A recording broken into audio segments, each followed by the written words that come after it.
What's up, guys? I'm Tim Gettys. This is Greg Miller. Now, Greg, yeah, the Xbox conference just ended. Sure did. 42 games shown. Sure. Some of them I was really, really excited for. Not that many, though. Yeah, well, enough to make a video with multiple games in it. This one of the games I'm most excited for of all of E3 that I've seen so far, The Last Night. The Last Night. Oh my God, this looks cool. It looks awesome. What do they call it? They call it a steampunk or a cyberpunk platforming. So it's a woe-dimensional cyberpunk open world with 4 unique districts to explore. Gameplay described as a, quote, cinematic platformer. Hell yeah, that sounds awesome. Rock hard. This is one of those things where the people hit us up all the time to come see games at shows, PAX, E3s, whatever. And these guys hit us up and they gave me one screenshot. And the screenshot was, I think it might have been him in bed or whatever. And I was like, this looks... Oh, no, it wasn't even him in bed. It was him getting out to get into the car, which you're going to see in a second. And I was like, this looks awesome. And they kept coming back because I wasn't getting back to them. And I was finally like,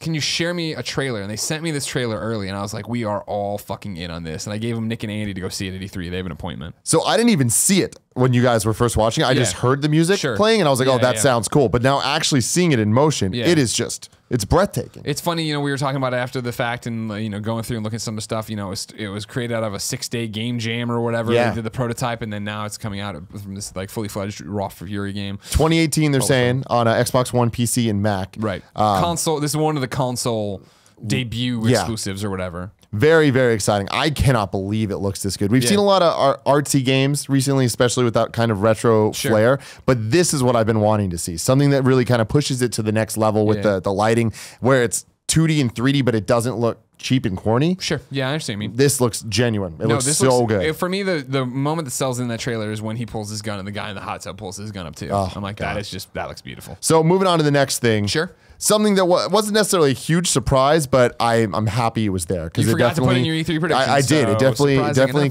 couldn't have been. Ori and the Blind Forest 2, which is now officially called Ori and the Will of the Wisps. Nice. That's a hard one to say if you have a Will wisp. of the Wisps. No gameplay scene here. It's all just kind of art and just kind of cinematics. Getting you back in that Ori world. Yeah, and which is very somber, very sad. A lot of the characters here, it ends with that owl looking at what seems to be its parents. Yeah, well, it looks like his whole people, like all of his people turned to stone. His owl home is done. He's one little owl feather there. Very heartbreaking. Makes me think of Portillo. No release date given. I expect this maybe a March 2018 type of title. Okay.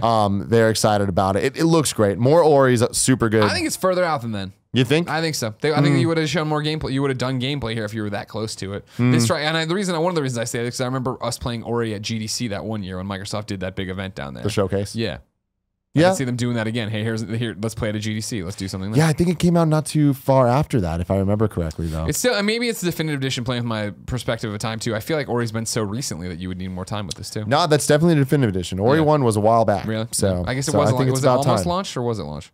Do you recall? It was not launched, but it was after that. It was early. But yeah, very, very exciting stuff. My owl homie, I hope things work out well for him. I don't like how sad he looks. Like he we're always there for him. It's okay. It's okay. But anyway, very excited for this game. Ori 1, one of my favorite Xbox One games so far.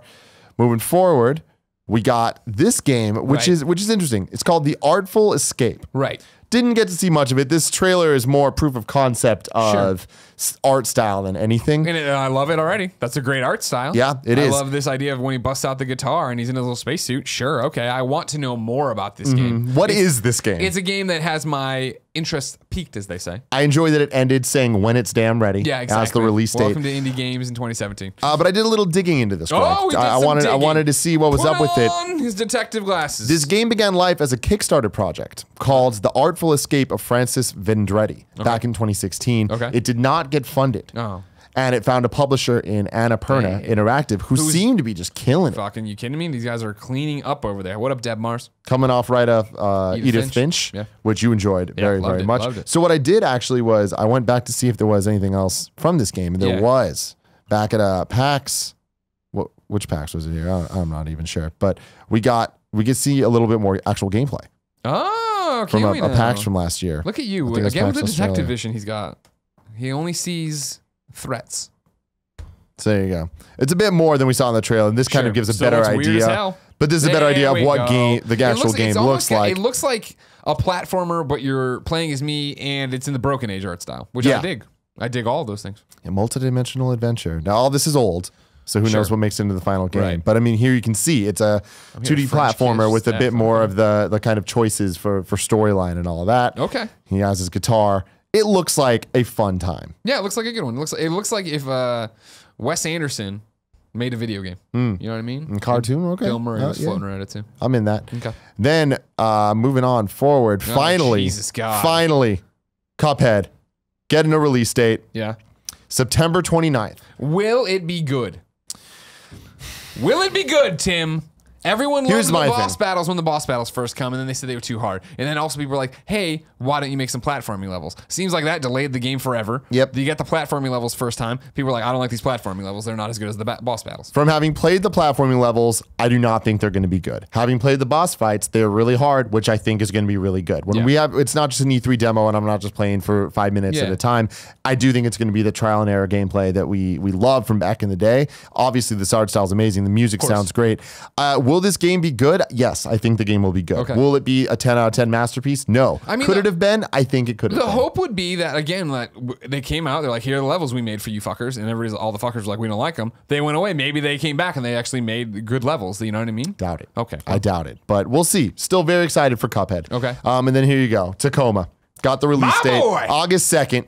Steve Gaynor. How does this make you feel? Real good. Glad it's finally coming out. I'm excited to play. It's one of those, it's a Steve Gaynor game. It's a Fulbright game, so it's all about narrative. It's all about adventure. It's all about exploring these environments. So every time Steve comes by with a demo, I'm like, I don't want to see any more. Even this, I'm like, I don't want to see much more. Let me just get in there. Let me play it. Let me explore this space station, figure out what went wrong, and be a complete creeper. Let me go through your emails. Let me listen to your conversations. Let me go into the bathroom. Is this sooner or later than you thought it would come?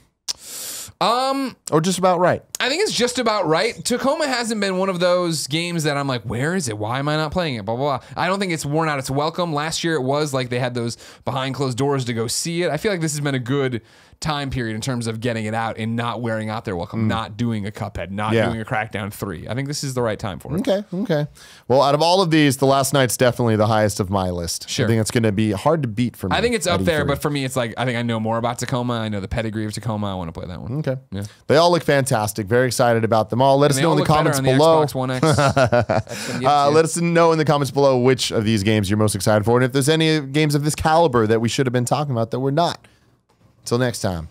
You can find us here on youtube.com/kindoffunnygames for all of your E3 2017 needs. Keep it locked. Subscribe or we'll come after your family. No, we won't. Trust me, we will.